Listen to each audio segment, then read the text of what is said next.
A concrete wall usually makes you feel safe, right? Like you can actually see the rebar. Right, the physical certainty of it. Exactly. You look at the foundation of a building, you see the steel, the poured cement, and there is this physical certainty. You know exactly what is keeping the roof over your head. Yeah. But what happens when the real walls protecting your home aren't made of concrete, but of, like, PDF files? PDF files and meeting minutes. Yes. Bureaucratic agendas. Hmm. Today, we are cracking open a document that, honestly, on the surface, looks like administrative Ambien. It really does. It's the May 2026 meeting minutes of the Vasanth Vihar Army Residents Welfare Association, or VVRWAR.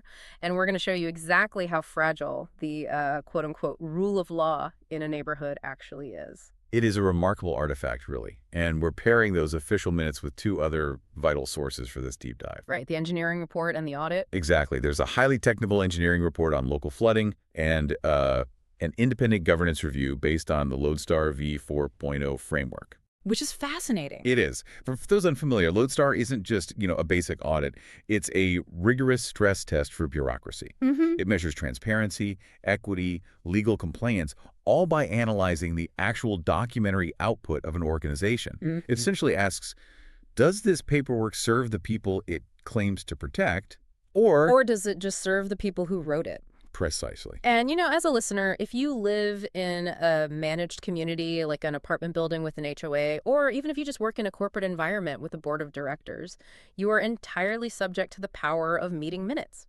Absolutely. These aren't just dry records of, who seconded a motion to buy printer toner. They dictate who pays, who gets punished, and whose property is protected. Like they have real teeth. They really do. If you aren't paying attention to the mechanics of these documents, you are basically surrendering your voice. And the VVRR minutes offer a masterclass in how an administrative committee fundamentally confuses managing a community with ruling over it as a sovereign entity. We see this huge tension between administration, which is just managing existing rules, and legislation. Which is inventing entirely new ones out of thin air. Exactly. Okay, let's unpack this because I want to jump straight into the most glaring example of that illusion of law. The parking issue. Yes. I was looking at agenda point number 7 in these minutes, and it reads like a neighborhood drama disguised as a legal mandate. It really does. So the management committee, or MC, decided they were going to start charging parking fees for vehicles parked on what they explicitly refer to as a public road in the villa pockets. Yeah, and that phrasing of public road is fatal to their own case right out of the gate. How so? Well, if a space is genuinely public, a private residential association has zero legal authority to toll it. I mean, you cannot charge your neighbor for parking on a municipal street any more than you can charge them for breathing the air. Right. It's public. But they don't stop at just, announcing a theoretical fee. They permanently recorded a hit list. Oh, the naming and shaming. It's wild.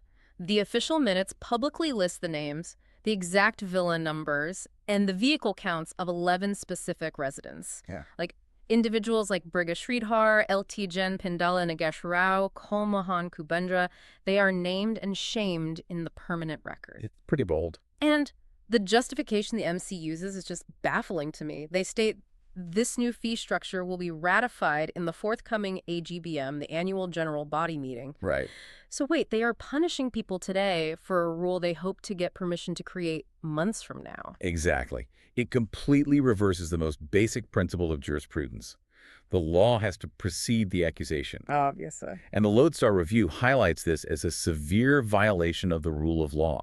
Under the Karnataka Societies Registration Act, which governs this association, changing a rule or adding a financial penalty is a rigorous process. It's not just a casual vote. Not at all. You need to call a special general meeting with 21 days of formal notice. You need a supermajority vote where the affirmative votes are at least 3 times the negative votes. Wow. And then you have to file that amendment with the government registrar. So you can't just invent a penal code on a random Tuesday because you're annoyed about traffic. Right. Furthermore, to back up their authority, the committee points to an AWHO, that's the Army Welfare Housing Organization undertaking regarding dwelling unit alterations and subletting. Wait, renovations? Yeah. They are trying to stretch a document about house renovations into a broad police power to extract fines. It is a textbook definition of acting ultra-vires. Okay, let's break down that term, ultra-vires. It means acting beyond one's legal power or authority. Precisely.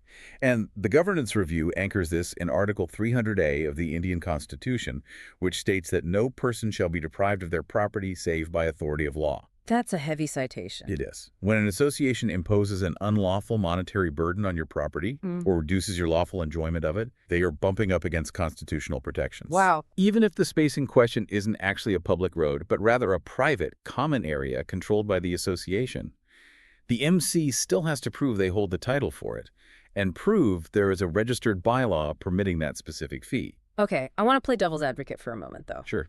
Let's look at the human element here. Is it possible that the MC isn't acting out of some malicious desire to be, like, dictators?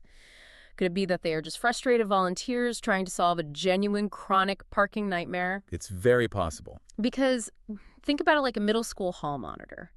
The running in the halls is a real problem. People are getting bumped into. It's annoying. So out of frustration, the hall monitor decides that running is now punishable by a $50 fine payable directly to them. Right. The underlying problem is real, but the hall monitor simply does not have the legislative authority to write a penal code. That analogy captures the dynamic perfectly. I mean, frustration is likely the driving force here, not cartoonish villainy. A congested road is a genuine nuisance. Yeah. However, the legal peril remains exactly the same. Good intentions or administrative frustration, they do not excuse ultra-vires actions. And the reputational damage is already done. Naming these individuals in the permanent minutes without a show cause notice, without a chance for them to present evidence, without a hearing. It's reputational punishment by publication. It really is. Consider the chilling effect this has on you, the listener, or anyone in a similar community. If a committee can invent an offense today, brand you a violator in the official minutes tomorrow, and only seek legal authority for it at an AGM next year, Yeah. your property rights are effectively void. Your standing in your own neighborhood is entirely at the whim of whatever the committee feels like typing into a Word document that month. It makes you wonder, if a committee is this comfortable bending the rules to control a present situation, how do they handle the past? Oh, that's where it gets really interesting. Like, when history's inconvenient, do they just rewrite it? Because that is exactly what we see with their attempt to migrate their entire legal framework. Right. This is a shift from administrative overreach to what the Lodestar Review terms institutional erasure. And it reveals a deeply troubling method of controlling the narrative. Let's get into this. In these May minutes, the MC proposes that the association needs to move away from the KSRA, the 1960 Karnataka Societies Registration Act. Yes. They want to migrate to the KAOA, the 1972 Karnataka Apartment Ownership Act, or potentially an upcoming 2026 version of it. And, on the surface, this makes sense. It does. The KSRA was originally designed for literary, scientific, and charitable societies. Like book clubs. Exactly. Book clubs, NGOs, welfare groups. It was never intended to govern complex real estate, undivided shares of land, or heavy infrastructure maintenance. That makes total sense. Judicial precedents increasingly suggest housing societies need the robust property law framework of the KOA. So, initiating a migration is a sound administrative objective. Okay, so the minutes cheerfully announce that they have formed a brand new team headed by Brig Mohan Kunath to manage this massive legal migration. But the issue isn't what the minutes say. The issue is the massive gaping hole of recent history they completely omit. The Phantom Committee. Yes. According to our sources, an earlier committee, one that was officially appointed by the MC itself, had already completed 90% of the groundwork to register as a cooperative society. And this prior effort was highly sophisticated. The previous committee was led by a professional, a CTO, and chief architect-level expert who specializes in security, privacy, and AI systems, and who conducts independent AI research for military tactics. Let's pause on the AI aspect because it sounds kind of wild to use military AI research for a homeowners association. It does sound like overkill. Right. But migrating legal frameworks for hundreds of homes involves thousands of pages of conflicting bylaws, state regulations, and property deeds. Oh, it's a massive data problem. So this expert utilized paid AI tools to map out this labyrinthine migration, dedicating nearly 100 hours of professional time. And they didn't just work in a vacuum, right? They sent repeated project risk reports directly to the president and the secretary of the MC. And do you know what the leadership's response to these detailed risk reports was? Let me guess. Total, absolute silence. They stonewall the expert. They let a massive, formally appointed project die in the dark. Wow. And now, in these May minutes, they are launching a new migration project as if the previous one simply never existed. They never passed a formal resolution to reject the old committee's work. That is the definition of institutional erasure. It really is. You can't just pretend a formally appointed committee doesn't exist just because you want to give the project to someone else. Silence is not governance, it is administrative evasion. And the legal complications of this evasion are fascinating. Because the AI expert, having been ignored and erased from the record, responded by threatening to invoice the society. Good for them. They proposed a bill of $50 an hour for the 100 hours of work, totaling around $5,000.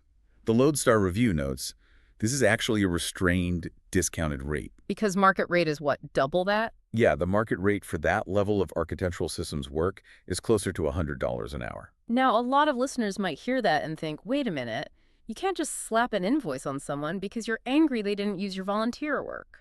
It sounds petty at first glance. Right.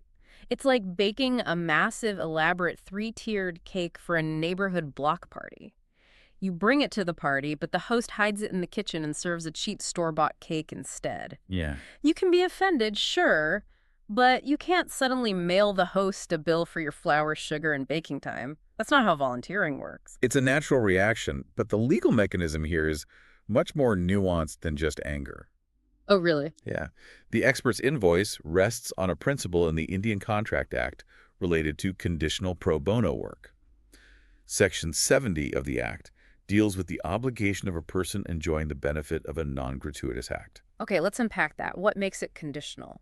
The expert's argument is that the professional labor was offered free of charge only under the condition of good faith from the society. Meaning they had to actually engage with it. Exactly. Good faith means the society reviews the work, utilizes it, or formally and transparently rejects it with recorded reasons. Right. By suppressing the risk reports, hiding the existence of the prior committee, and then restarting the exact same legal migration under a new mandate, the society violates that condition. The expert is arguing that the MC is appropriating the mandate and the foundational realization that a migration is necessary while erasing the author. So the expert isn't being vindictive. They are forcing the MC into a legal corner to expose the erasure. Exactly. The governance review outlines 3 lawful paths for the MC here. Let's hear them. Option A, use the groundwork, formally acknowledge the prior committee in the minutes, and the work remains free. That's simple enough. Option B, formally reject the work with a recorded decision, explicitly stating that none of the architecture or risk assessments will be used. Also fair. Option C, silently use the momentum of the project, erase the author, and pay the invoice for the appropriated labor. But the MC is attempting to invent a secret. Option D. Right. Take the benefit of the idea, pretend the volunteer doesn't exist, and pay nothing. Right. Think about the broader implications for community volunteerism.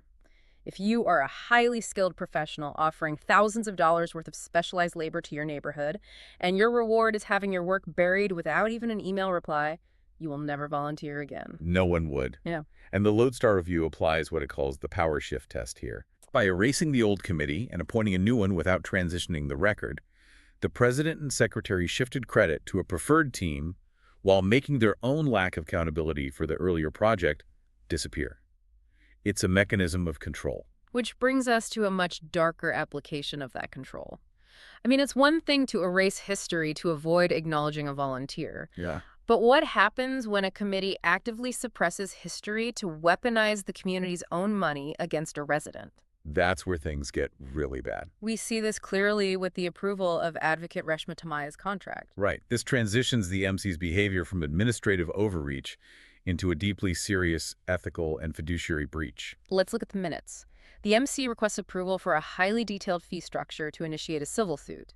They lay out the lawyer's fees meticulously. Very specifically. Like 25,000 rupees for initial drafting, 50,000 rupees per stage of the trial, 4,000 rupees per hearing date, and 5,000 per interim application. And the minutes authorize pulling the initial drafting fee directly from the association's common legal fund. And, you know, the transparency regarding the pricing is a smokescreen for what they are actually doing. Yes, because The critical, explosive context hidden from these minutes is the target of the lawsuit. The intended defendant. Right. The intended defendant is a resident referred to in the sources as Member X. The MC claims that Member X owes the association nearly 8 lakh rupees. That's a lot of money. It is. But here is the massive omission. A government regulator has already heard this case and legally ruled that Member X does not owe this money. The magnitude of this omission cannot be overstated. It's crazy. The MC intentionally hid the fact that Member X had filed a case. They hid the fact that a regulatory hearing took place. And they hid the adverse ruling from the general body of residents. Unbelievable. Yet they inserted an agenda item into the monthly minutes asking the community to fund a lawsuit against this exact member using shared money to fight a battle they already lost. The governance review defines this as selective disclosure. They are hyper-detailed about the 4,000 rupee hearing fee, but utterly silent on the fact that a competent regulator already quashed their claim. So what does this all mean? Imagine a CEO standing up at an annual shareholder meeting asking investors to authorize a multi-million-dollar lawsuit against a rival tech company. Right. But the CEO conveniently forgets to mention that the Supreme Court already ruled against their company on this exact patent issue the previous week. That would be fraud. Exactly. That is not an administrative oversight. That is a deliberate cover-up to trick shareholders into funding a dead end. It is a profound violation of fiduciary duty. I mean, a residential association's legal fund exists as a shield. A communal shield. Yes. It is common money meant to protect the community from shared legal injuries, like a contractor breaching a construction agreement or a municipality unlawfully encroaching on association land. Right. It is not a president's litigation purse to be used for personal vendettas, retaliation, or saving face after losing a regulatory hearing. Let's talk about the mechanics of that regulator for a second. Under the Karnataka Societies Registration Act, the Registrar of Societies has the statutory power to inquire into the working of any registered association. Yes, they have real authority. Right. If the registrar ruled against the MC is legally bound by it.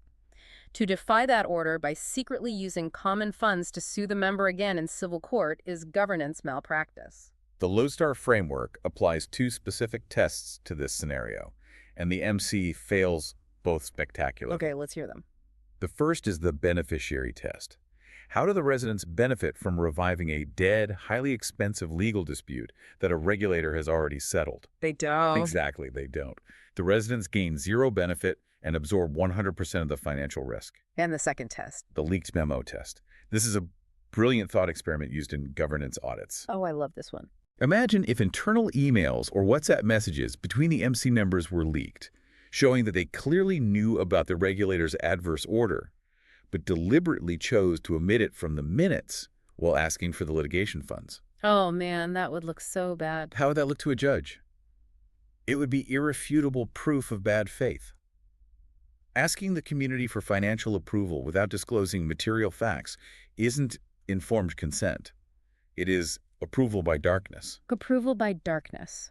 That fundamentally destroys the concept of a welfare association. It turns the elected committee into a well-funded adversary of its own members, using the members' own dues to attack them. It really does.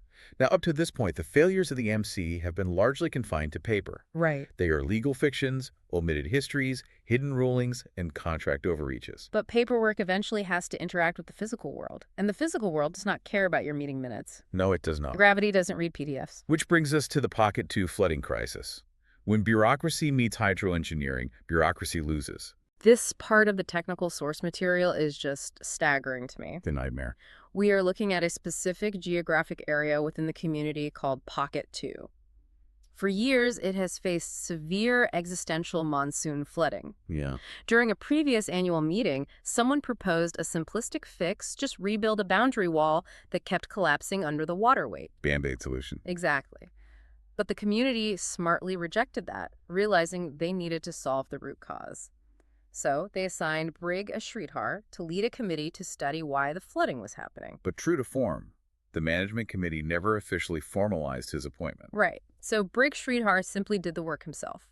He submitted what the sources call a one-man report. And this document is a 20-page technical marvel. It really is. He didn't just write a complaint letter. He used satellite imagery, elevation data, slope calculations, and photographic evidence to perform an engineering autopsy of a disaster. And what he found was a fundamental infrastructure blunder by the original builders. A massive one. He discovered that the entire neighboring area, known as Woods Enclave, uses an open storm water drain, or SWB, to manage its monsoon runoff. Okay. This massive catchment of water rushes toward the boundary of Pocket 2, but the original builders, the AWHO, attempted to force this enormous volume of water through a tiny bottleneck. The Hume pipes. Yes. They installed two small, 1-foot Hume pipes. Let's explain the fluid dynamics of that for a second. Please do. If you take a massive volume of water and force it into a pipe that is drastically too small, the velocity of the water increases, but the overall volume capacity hard caps. So it just backs up? The water has nowhere to go, so it rapidly backs up. And the report calculates that because of these 1-foot pipes, a mere 30% of the stormwater actually enters the proper drainage system. Wow. The remaining 70% of this raging polluted stormwater spills out into a 5,900 square meter open area within Pocket 2. That's a huge area. And this open area is walled in on 3 sides. It has no outlet. It effectively becomes a giant sloped bathtub. A bathtub with a 2.6 to 3.0 degree slope, so gravity takes hold. All of this accumulating water rushes down the slope to the southeastern corner, cooling violently against the boundary wall of Villa 49 and the community's open well. And the physics become terrifying when you calculate the hydrostatic pressure. It's nuts. The engineering report details that just 25 millimeters of rain, which is a standard, unremarkable monsoon shower, creates 175,000 liters of trapped water in this corner. Wait, 175,000 liters of water? Yeah. Water is incredibly heavy. It weighs 1 kilogram per liter. So you have 175,000 kilograms of lateral hydrostatic pressure pressing against a deteriorating brick and RCC boundary wall that was never designed to be a hydroelectric dam. It's a miracle it hasn't completely washed away the houses. It is a literal ticking time bomb. No wonder the walls physically breached and collapsed in August 2025. So a resident hands the management committee a 20-page photographically evidenced engineering report detailing exactly why their neighbors' homes are going to be crushed by 175,000 liters of water during the next storm. How does the MC respond in these May minutes? Here's where it gets really interesting. The MC defers the report to the next annual general body meeting. You're kidding. And their recorded justification, the report, quote, lacked financial implications. They brushed aside a mathematically proven existential threat to the physical safety of homes because the resident who performed the free engineering study didn't include a budget estimate for the construction fix. It is maddening. Imagine a building inspector discovers a ticking time bomb in the basement of an apartment building and hands the report to the landlord. Right. The landlord looks at it and says, well, you didn't include a quote from a bomb disposal squad, so we'll just put this on the agenda for next year's meeting. They are entirely missing the point of an emergency. The Lodestar Review is absolutely brutal in its assessment of this decision.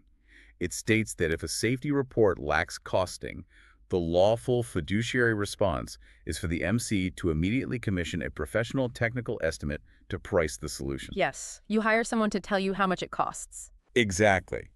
The response is not to bury the issue in a future AGM. And it actually gets worse. How could it get worse? While they bureaucratically defer fixing the root cause, elsewhere in the exact same minutes, they approve a bizarre stopgap measure. Oh, no. They authorize spending 19,500 rupees on a temporary sump and a 3.5 horsepower motor. The plan is to pump the accumulating floodwater directly into a sewage STP line. This is where temporary mitigation crosses the line into a permanent environmental and infrastructure disaster. You cannot pump 175,000 liters of monsoon stormwater into a sewage treatment plant line. No, you cannot. Stormwater and sewage systems must remain strictly separated. For obvious reasons. If you pump massive volumes of rainwater into an STP, you wash out the biological cultures, the bacteria that actually treat the sewage. Which ruins the plant. Worse, you overwhelm the volumetric capacity of the sewage pipes, which can cause raw, untreated sewage to back up and flood into people's ground floor toilets and bathrooms. Oh, that is disgusting. The review rightly points out the sheer illegality of this shortcut. The fact that fixing the actual drain would be costly is not a legal justification to adopt an unapproved, hazardous engineering shortcut. Think about the daily psychological toll on the residents of Villa 49. Every single time the sky gets dark and it starts to rain, they aren't just worried about getting wet. They're terrified. They're standing at their windows doing literal physics calculations in their heads. They know the math. They know 175,000 liters of water are accumulating right now, pressing against a wall that has failed before. Yeah. And they know their elected committee's response is, "Oh, we'll talk about it in a few months." The reality of water pressure exposes the ultimate failure of the MC's governance style. They believe they can manage a flood the way they manage a parking dispute by delaying it on paper. Right. But as we said, gravity doesn't read the minutes. This fails the beneficiary test on every conceivable level. The residents are not protected by this delay. They are actively endangered by it. It is a perfect storm of administrative incompetence.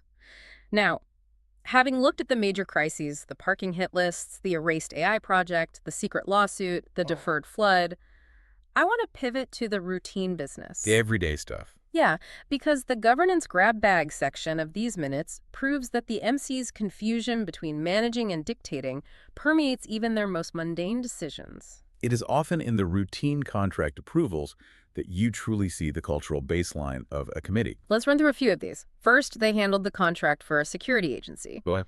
They awarded the tender to MS Supreme Care Service because they were the L1 bidder, meaning they offered the lowest price, at 5,847 rupees per month. Standard practice to look for L1, sure. To their credit, the MC did pause the final approval to ensure the agency included supervisor relief charges in the scope. Pausing to correct the scope of work is good administrative practice.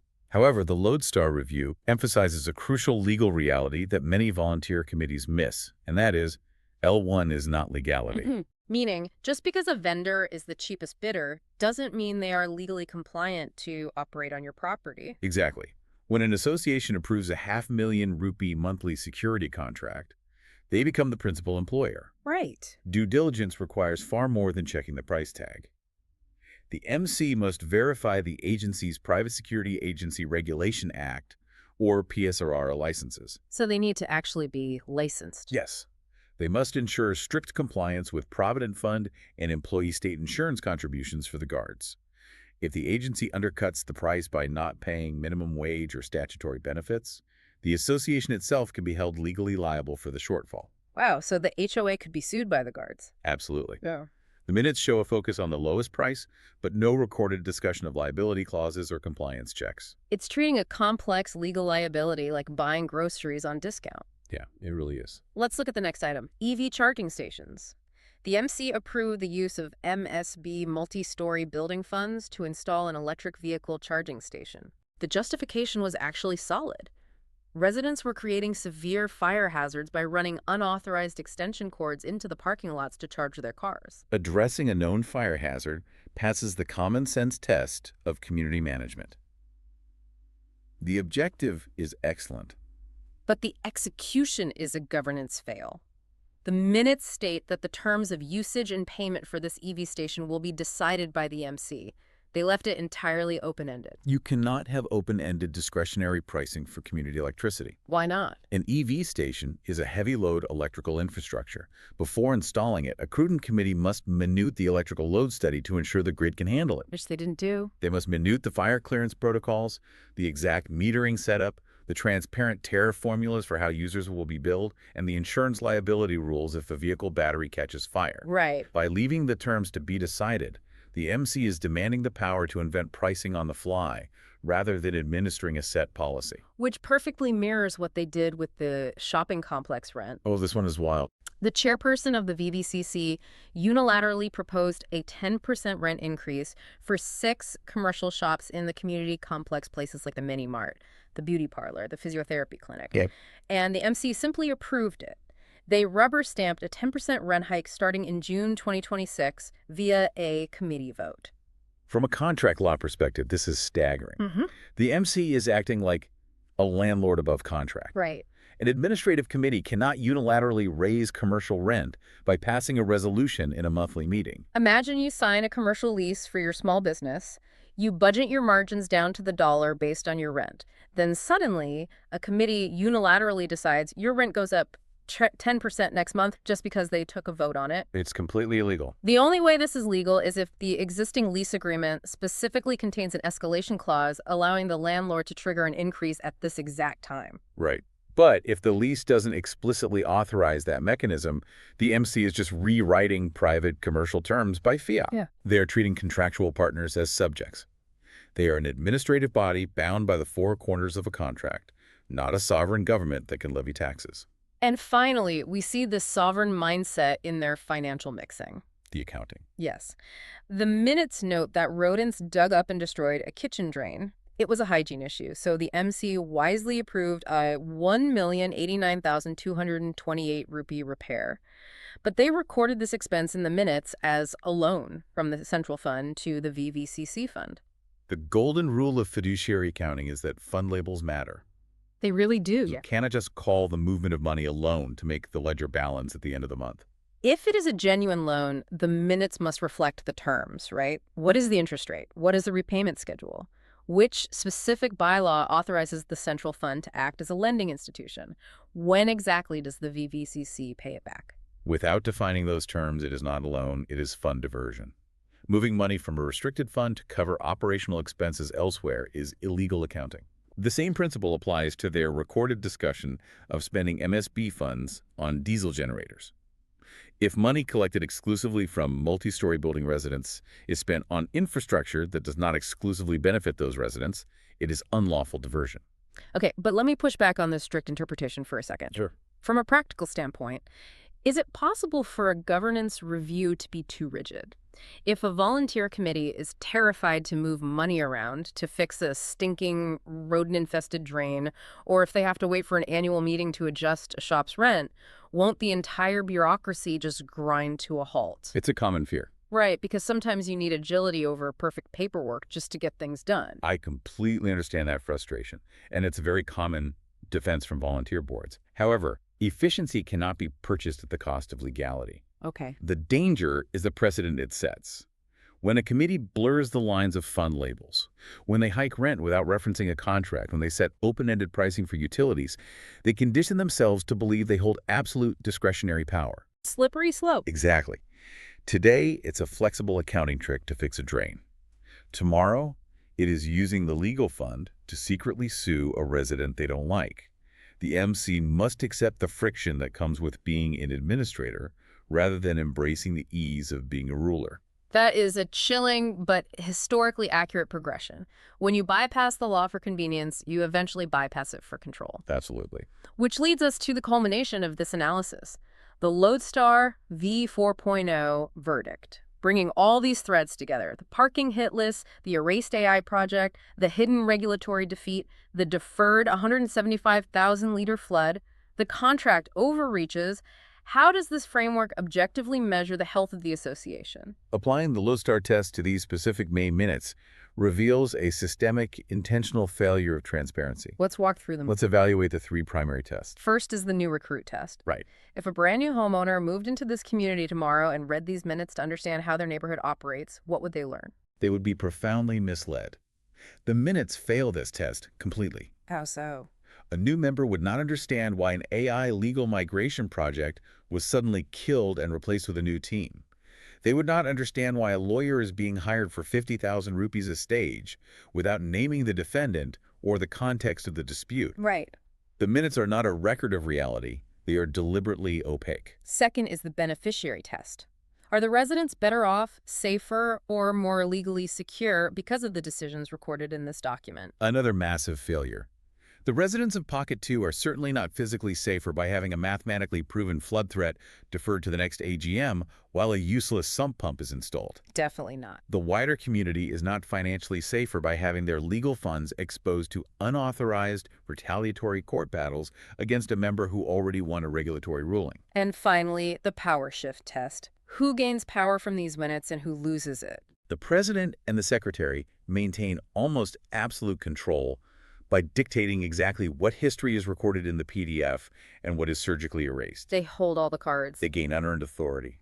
Meanwhile, the residents, the volunteers who gave hundreds of hours, and the objective truth all lose power. The governance review concludes with a defining insight that ties this entire deep dive together.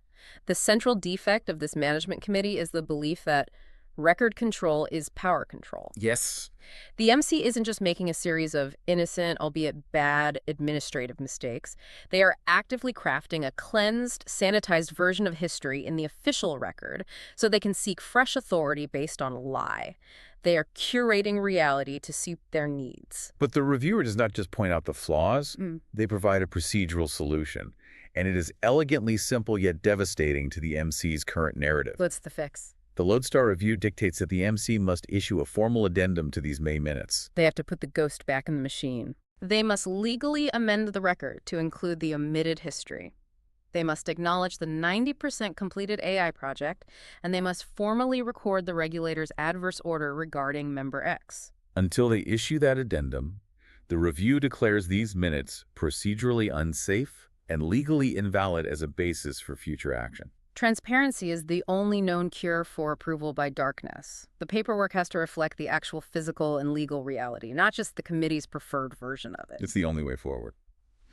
So, bringing our journey to a close today, we started by looking at a mundane dispute over parking spaces on a road. Right. But by rigorously dissecting the exact wording of a routine, sleep-inducing PDF, we uncovered a tangled web.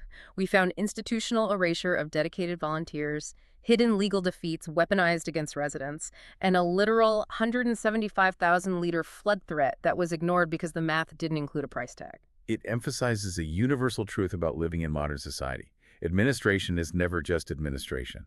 It is the invisible machinery of how we live together. The rules we write down dictate the physical safety of our homes and the security of our rights. As a listener, the next time you receive an email with an attachment labeled meeting minutes, whether it's from your homeowners association, your local school board, or your corporate department, do not just delete it. Please read it. Remember that meeting minutes are the official history of your community. They dictate whose property is protected and whose voice is silenced. If you aren't paying attention to what gets written down, and more importantly, if you aren't paying close attention to what gets actively left out, you are surrendering your power to whoever controls the keyboard. You are allowing someone else to draft the boundaries of your reality. I want to leave you with a final thought to mull over today. If a small neighborhood committee can completely erase 100 hours of a member's highly specialized professional work from its history and pretend a massive regulatory legal defeat never even happened, simply by quietly omitting it from a PDF file. Yeah. What crucial defining truths have been quietly left out of the official minutes governing your own life, your workplace, or your community? It certainly makes you want to go read the fine print. It really does. Because when you step into the world of governance, the physical walls of your home don't protect you nearly as much as the paper ones do. Make sure you know exactly who is building them.